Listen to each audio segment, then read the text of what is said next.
अरे भैया हो, अरे भाई हो, अरे विधना के बनल एकठे विधान बा हो, कहीं विधान बा सबके आवे जाए के बनल एक संविधान बा। तर चल विधान के विधान बा। अरे मरिहे विधान ना तो बचै है कौन, अब बचै है विधना तब मरिहे कौन।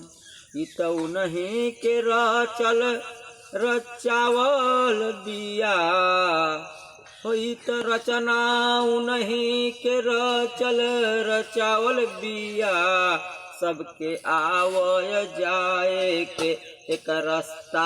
अरे बनल बनावल बिया हो, बनल बनावल बिया।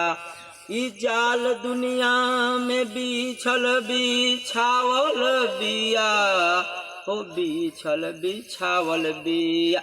जे जैसन करम कमाई करी करम भोग सब कर यही बनावल बिया हो, बनावल बिया। सबके आवय जाए के एक रास्ता बनावल बिया। होई विधना के संविधान बनल बनावल बिया दुनिया के खाली एक लेकिन अरे लगल लगावल बिया हो, लगल लगावल बिया हो, लगल लगावल बिया।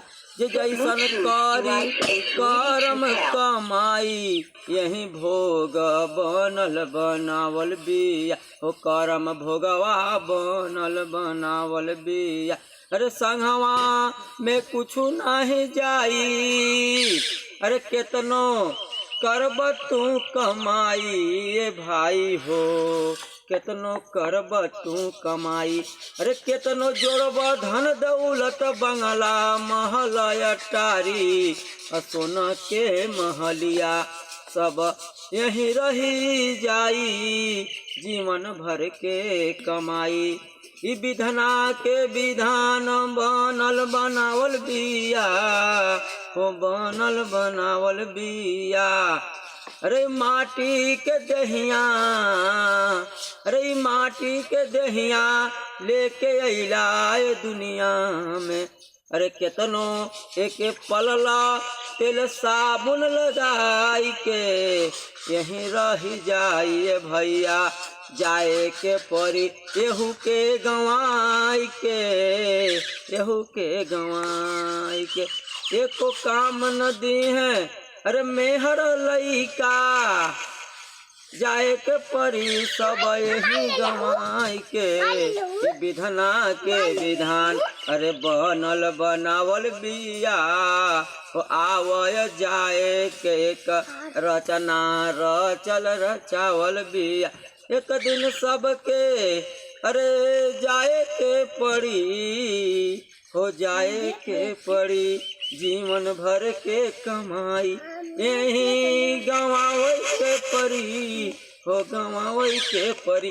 विधना के बनल बा विधान ओके एक दिन सबके निभावे के परी हो, निभावे के परी भैया। एक दिन अरे सबके यहाँ से जाए के परी। अरे जे रचले रचना विधना विधान ओके सबके निभावे के परी। अरे मरिहे विधना तो बचै है कौन, अब बचै है विधना तो मरिहे कौन। ई रचना उनकर रचल रचावल बिया हो, रचल रचावल बिया। एक दिन सबके यहाँ से भैया अरे उजाल बिछल बिछावल बिया, आवे जाए के रास्ता एक बनल बनावल बिया। सबके यहाँ से एक दिन जाए के पड़ी हो, दुनिया से जाए के पड़ी। ई विधान बनल बनावल बिया सबके निभावे के पड़ी।